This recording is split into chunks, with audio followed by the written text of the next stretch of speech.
सुप्रभात प्यारे बच्चों, मैं आपकी हिंदी अध्यापिका मुकेश कुमारी फिर एक नई कविता के साथ आपके सामने प्रस्तुत हूँ। सबसे पहले तो हमें लॉगिन करना आना चाहिए हमारी एप्लीकेशन पे कि कैसे हम हमारी ऑक्सफोर्ड की एप्लीकेशन पर जा सकते हैं। तो आपको गूगल क्रोम पे जाना है, उसके बाद यहाँ पर वही ऑक्सफोर्ड एडवांटेजेस लिखना है। ऑक्सफोर्ड लिखते ही आ जाएगा आपके सामने ऑक्सफोर्ड एडवांटेज। तो अभी आपको यहाँ पर जाना है, यहाँ पर लॉगिन नेम, आईडी, पासवर्ड वो सब डालना है। चलिए डालते हैं। 1 2 4। अभी यहाँ पर आप अपना पासवर्ड डालेंगे। जिस तरह से मैं डाल रही हूँ वैसे आपको भी अपना डालना है, जो आपको स्कूल की तरफ से दिया गया है। अभी हम इसको साइन इन करते हैं। ठीक है, साइन इन। ओके,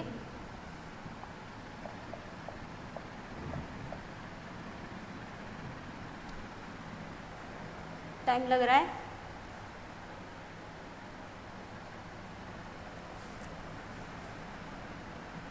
चलिए खुल गया।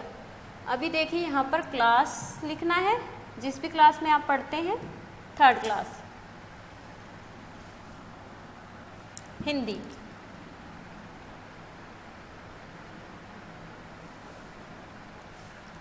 उसके बाद माय बुक। यहाँ पर जो आपको दिख रहा है ना टीचर कॉर्नर, तो ये यहाँ पे आपका स्टूडेंट कॉर्नर मिलेगा। और यहाँ पर एक और एक्टिविटी आपको मिलेगी, जो भी आपको एक्टिविटी हम टीचर्स जो आपको देते हैं तो वो आपको यहाँ पर एक्टिविटी भी मिलेंगी। तो इसी तरह से चांद का कुर्ता, प्यारा लेसन है, आप सभी ने पढ़ा होगा, पहले भी आपकी मम्मा ने आपको कभी सुनाया होगा। तो चलिए आज आप इसको पढ़ भी लीजिए।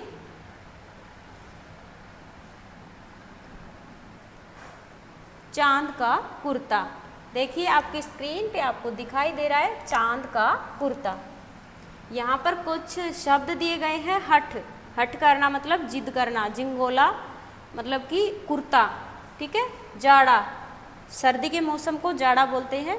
बदन, शरीर, अंगुल मतलब 1 अंगुली, सलोना, सलोने, प्यारे। ठीक है, गपशप, यहाँ पर देखिए आपको गपशप में दिखाई दे रहा है, आसमान में चांद कभी एक जैसा नहीं दिखता, उसका आकार बदलता रहता है। आपको हर दिन चांद कैसा दिखाई देता है चित्र बनाएं। जैसे कि आपको कभी चांद ऐसा दिखाई देता है, कभी आपको ऐसा दिखाई देता है। ठीक है, कभी आपको पूरा दिखाई देता है, कभी आपको बिल्कुल पतली सी किनारी ऐसा दिखाई देता है। ठीक है, तो आप सभी को यहाँ पर जैसे मैंने चित्र बनाए हैं उसी तरह से आप 4 दिन ऐसे लीजिए कि जिस दिन आपको मतलब आज आपने कैसा देखा, सोमवार को कैसा देखा, मंगलवार को कैसा देखा, शुक्रवार को कैसा देखा, उस तरह से आपको यहाँ पर लिखने हैं, बनाने हैं चित्र। ठीक है, अब आगे पढ़ें। चांद का आकार तो हर दिन बदलता है। अब सोचो अगर चांद को अपना कुर्ता बनवाना हो तो बेचारा क्या करे। ठीक है, वो अपनी माँ से क्या कहता है, किस तरह से कहता है, तो वो सब हम इस कविता में पढ़ेंगे। यहाँ पर आपको सबसे पहले शब्दार्थ दिखाई दे रहे हैं, वो देखिए। शब्दार्थ: हठ, जिद, झिंगोला, कुर्ता, जाड़ा, सर्दी, सलोने, प्यारे, अंगुल, 1 अंगुली भर की माप। ठीक है, और यहाँ पर कुछ और भी दिया गया है, उसको तो बहुत ही पढ़ने की ज़रूरत है।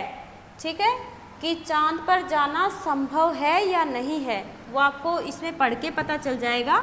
नील आर्मस्ट्रॉन्ग चंद्रमा पर कदम रखने वाले पहले अंतरिक्ष यात्री थे। वे 8 दिन 14 घंटे तथा 12 मिनट तक चंद्रमा पर रहे। 8 दिन, देखो वो अपने नाना मामा के घर नहीं, किसी दूसरे देश में नहीं, किसी दूसरे राज्य में नहीं, बल्कि चांद पर कितने दिन रहे थे? 8 दिन 14 घंटे 12 मिनट तक चंद्रमा पर रहे थे। ठीक है, तो यहाँ से हमें पता चलता है कि चांद पे जाना मुश्किल तो है, चांद पे जाना असंभव नहीं है। ठीक है, संभव है। ठीक है, तो अभी हम पढ़ते हैं हमारी कविता। हटकर बैठा चांद एक दिन, माता से यह बोला, सिलवा दो माँ मुझे ऊन का एक मोटा एक झिंगोला। यहाँ पर जो चांद है वो एक दिन अपनी माँ से हट कर बैठता है, कि जिद कर बैठता है कि माँ,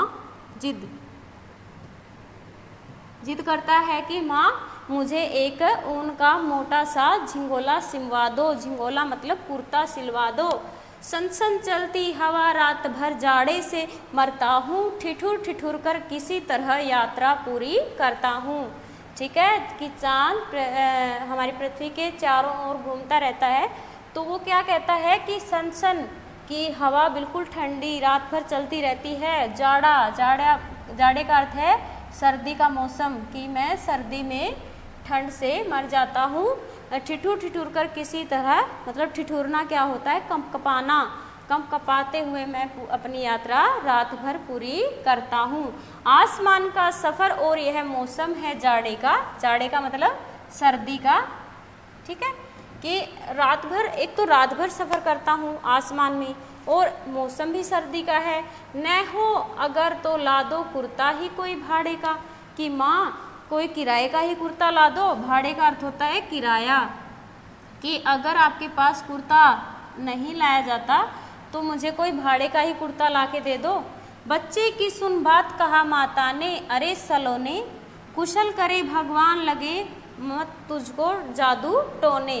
तो उसकी माँ बच्चे की बात सुनकर कहती है, अपने चांद की बात सुनकर कहती है कि अरे मेरे प्यारे सलोने, मेरे प्यारे बच्चे, कुशल करे भगवान तुम्हें कुशल रखे, खुश रखे या तुम्हें सुरक्षित रखे।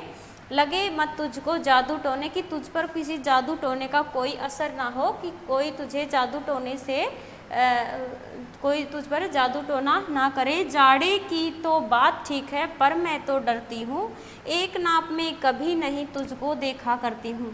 वो कहते हैं कि बेटा जाड़े का तो देखा जाएगा, सर्दी का तो देखा जाएगा, कुर्ते का क्या है, कुर्ता तो मैं ला दूंगी, पर एक बात से डरती हूँ कि एक नाप तू मुझे कभी एक नाप में दिखाई ही नहीं देता। ठीक है, आगे देखो क्या कहती है माँ, कभी एक अंगुल भर चौड़ा, कभी एक फुट मोटा, बड़ा किसी दिन हो जाता है और किसी दिन छोटा। यहाँ पर कहती है कि कभी तो तू एक अंगुल चौड़ा हो जाता है, ठीक है, कभी तू एक फुट मोटा हो जाता है। ठीक है, अंगुल भर मतलब एक अंगुली भर चौड़ा, कभी एक फुट मोटा हो जाता है, बड़ा किसी दिन हो जाता और किसी दिन छोटा। किसी दिन तो तू बड़ा नजर आता है और किसी दिन छोटा नजर आता है। आपने भी देखा होगा चांद, कभी तो आपको बिल्कुल पतली सी धार दिखाई देती है, कभी आपको बिल्कुल आधा दिखाई देता है, कभी आधे से एक तिहाई दिखाई देता है, कभी आपको पूरा चांद दिखाई देता है पूर्णिमा के दिन। ठीक है, तो चांद का जो आकार है वो दिन प्रतिदिन घटता बढ़ता रहता है।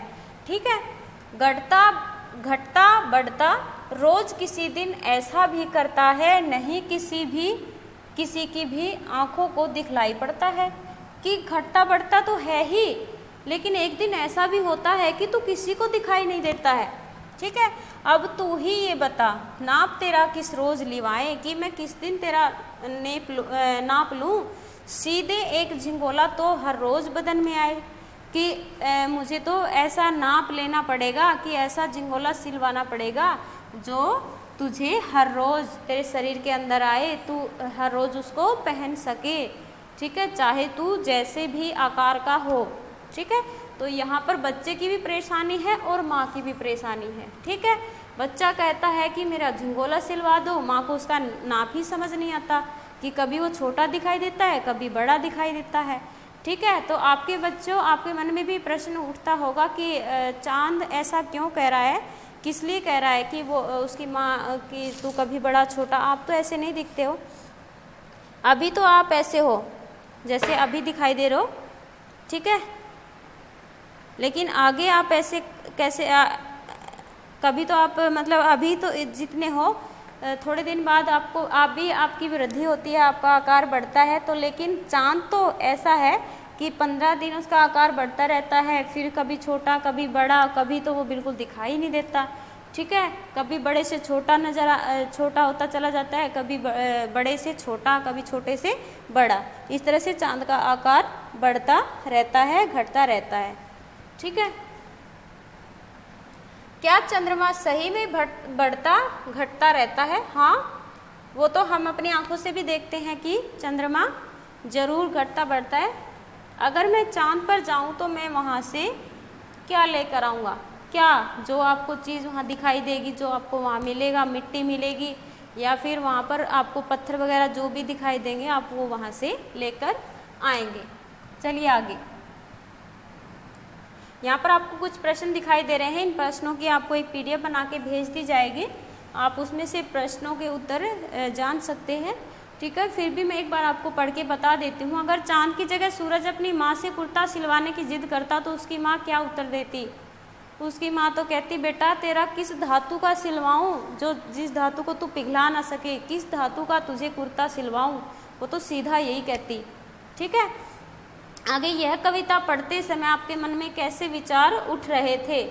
इस कविता को पढ़ते वक्त हमारे मन में यही विचार उठ रहे थे कि सही में जो माँ है उसकी परेशानी जायज़ है कि वो उसका नाप नहीं ले सकती है, क्योंकि वो कभी उसको छोटा दिखाई देता है, कभी वो उसको बड़ा दिखाई देता है। जब आप आसमान में चांद की ओर देखते हैं तो आपके मन में क्या प्रश्न उठते हैं? क्या प्रश्न उठते हैं कि मेरा मन तो ये सोचता है कि अरे यार, कल तो ये इतना था, आज ये इतना कैसे है, और उस दिन तो मैंने इसको इतना बड़ा देखा था। तो ये सभी प्रश्न आप हमारे दिमाग में घूमते रहते हैं।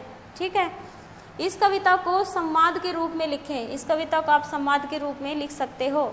ठीक है, जैसे कि एक दिन जो चांद था वो अपनी माँ से हट कर बैठता है और कहता है कि माँ मुझे एक कुर्ता सिलवा कर दे दो। हम इसको लिख सकते हैं कहानी के रूप में, अच्छे से लिख सकते हैं।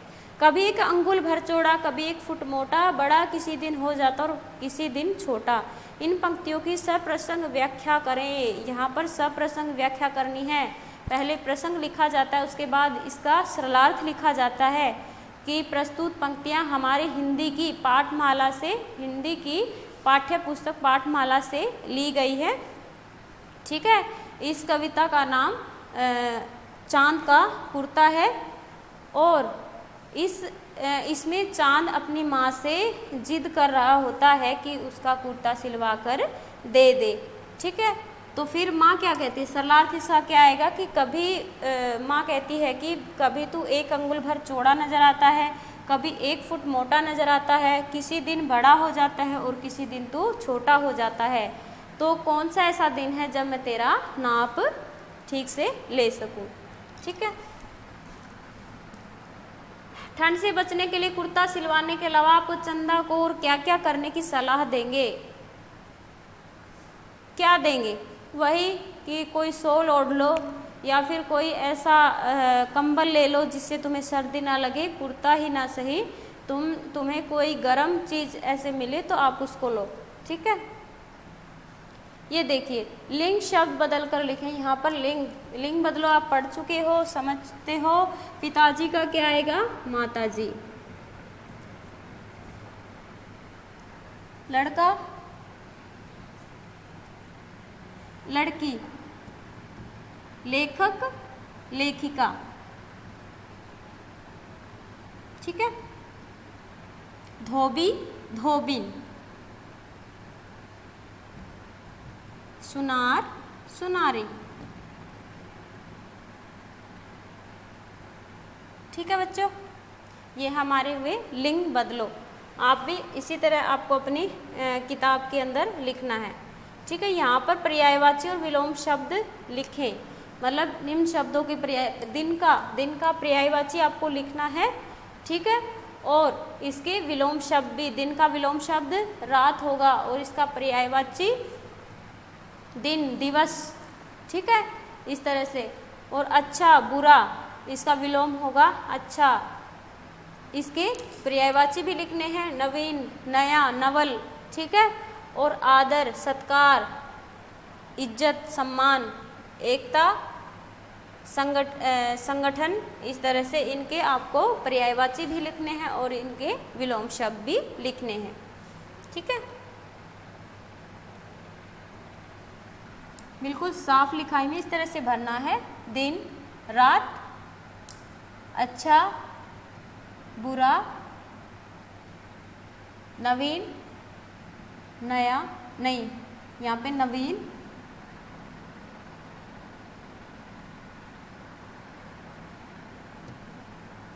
ये तो इसका पर्यायवाची हो गया।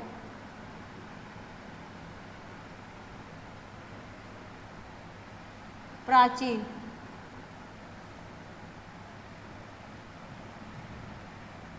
या नवीन, नया, पुराना, यहाँ पर ये भी लिख सकते हैं। आदर, अनादर, एकता, अनेकता। और यहाँ पर आप दूसरे जो इसमें है, आप यहाँ पर क्या लिख सकते हो, यहाँ पर इसके पर्यायवाची शब्द लिख सकते हो। दिन, दिवस, और यहाँ पर भी ठीक है। ऐसे 4 शब्द अपनी कार्य पुस्तिका में लिखे जिनमें उपसर्ग और प्रत्यय का प्रयोग हुआ। प्रत्यय पीछे लगते हैं और उपसर्ग आगे लगते हैं, ठीक है। अब यहाँ पर देखिए, संज्ञा, सर्वनाम, विशेषण शब्दों को ढूंढ कर लिखें, ठीक है। अभी मैं आपको बता देती हूँ कि किस तरह से लिखना है। जैसे कि एक बड़े से जंगल में, तो ये यहाँ पर क्या हो गया, ये विशेषण का काम करेगा, ठीक है। छाट कर लिखने आपको। ये जंगल क्या हो गया, आपकी संज्ञा हो गई, ठीक है। शेर भी संज्ञा हो गई। सभी जानवर आपके जातिवाचक संज्ञा में आएंगे, ठीक है। बहुत डरते थे, ये बहुत विशेषण हो गया, ठीक है। और वह आए दिन, वह सर्वनाम हो गया। आए दिन जंगलों में पशु पक्षियों का शिकार करता था। शेर, इन हरकतों से सभी जानवर चिंतित थे। शेर की इन हरकतों से सभी जानवर चिंतित थे। ये हमारी संज्ञा हो गई, ये भी संज्ञा हो गई, ठीक है। एक दिन जंगल के सभी जानवरों ने सोचा कि इस रोज की परेशानी से क्यों ना हम ये सर्वनाम आएगा। इस तरह से आपको क्या करना है, सर्वनाम और विशेषण, संज्ञा सभी छाटने हैं इस कहानी से, ठीक है बच्चों। ये सभी काम आप बिल्कुल आसानी से कर सकते हो। आप सभी के लिए आज के लिए इतना ही। चांद के बारे में सोचिए, रात भर चांद को देखिए, चंदा मामा की कविताएं पढ़िए, ठीक है बच्चों। आज के लिए बस इतना ही। Good bye.